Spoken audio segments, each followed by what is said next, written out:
Good morning. Myself Karpagam, working as an assistant professor in the Department of ECE at Hindustan College of Engineering and Technology, Coimbatore. So, in today's class, we are going to discuss about the subject called circuits and networks. Under that, we are going to see about the topic basic circuit elements and Ohm's law. So, the contents are fundamental units of electricity and Ohm's law. Along with, we will discuss about one example problem. So you all know that the fundamental units of electricity are voltage, current, resistance and power. So you know that the voltage is the potential difference between 2 points, or else we can say that it is the pressure that pushes current to flow within a load through the conductor. So the current is the flow of electrons in the circuit and resistance is the opposition of the flow of current electrons in the circuit, and power is the product of work done. Definition of the Ohm's law. So Ohm's law states that the current in the circuit is directly proportional to the voltage and inversely proportional to its resistance. It is represented as V is equal to IR. So where I denotes the current through the conductor in units of amperes and the flow of electrons in the circuit, and V is the voltage measured across the conductor in units of volts, and R denotes the resistance of the conductor in units of ohm.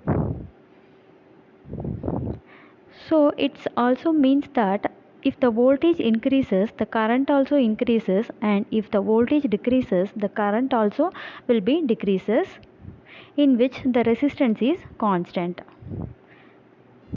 More specifically, Ohm's law states that R is the constant value and independent of the current. R denotes the resistance. This is the Ohm's law triangle. Here they are representing the VIR equation by using this triangle. So V denotes the voltage, that is represented as V is equal to IR, and I represents the current in the circuit, and I is equal to V by R, and R denotes the resistance in the circuit. R is equal to V by I. By using this triangle, we can easily understand the formula of the Ohm's law. So the next, by using Ohm's law, we have to know to find the power. So when the values of the voltage and currents are given, the formula will be P is equal to V into I.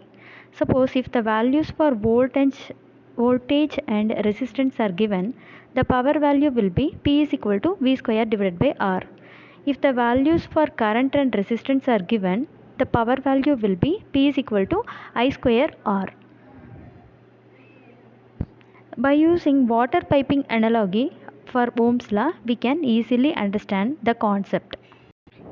By this diagram, we can easily understand the concept of voltage, current and resistance relationship, that is V is equal to I into R. So here voltage is the analogous to water pressure, and current is the amount of water flowing through the pipe, and the resistance is the size of the pipe. So more water will be flows through the pipe when the pressure is applied. So the more current will be flows through the circuit when we increase the voltage, that is V is equal to IR.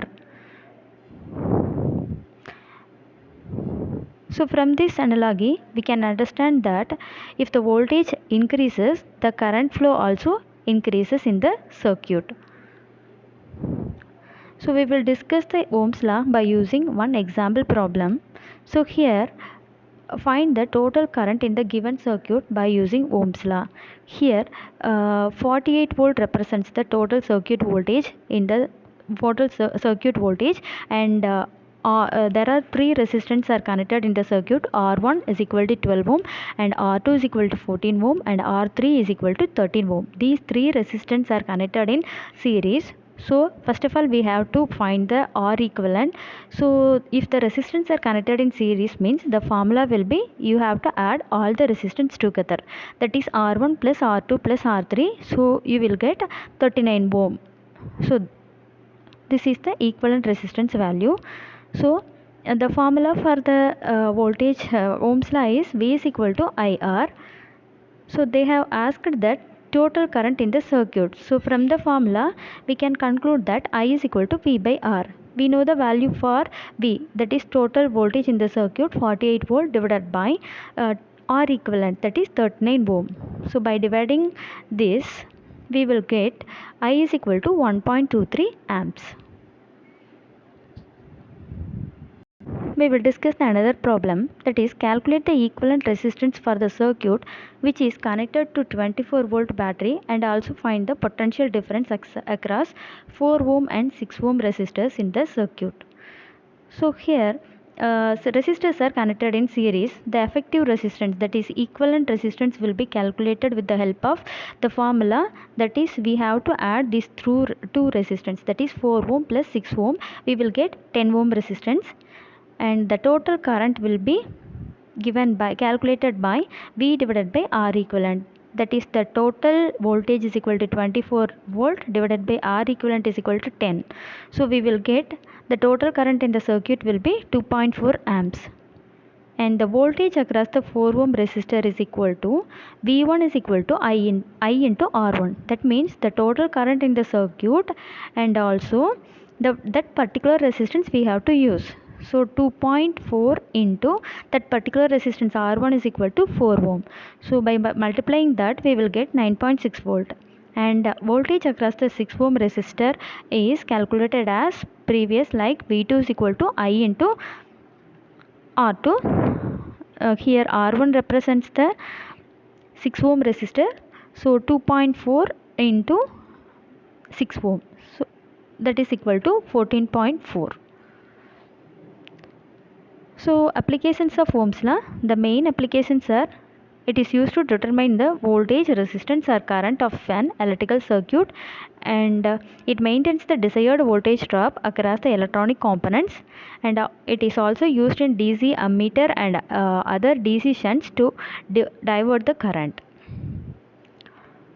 Limitations of Ohm's law. So Ohm's law is not applicable for unilateral electrical elements like diodes and transistor, as they allow the current to flow through in only one direction. For non-linear electrical elements with parameters like capacitance, resistance, etc., the ratio of voltage and current won't be constant with respect to the time, making it difficult to use Ohm's law. Thank you.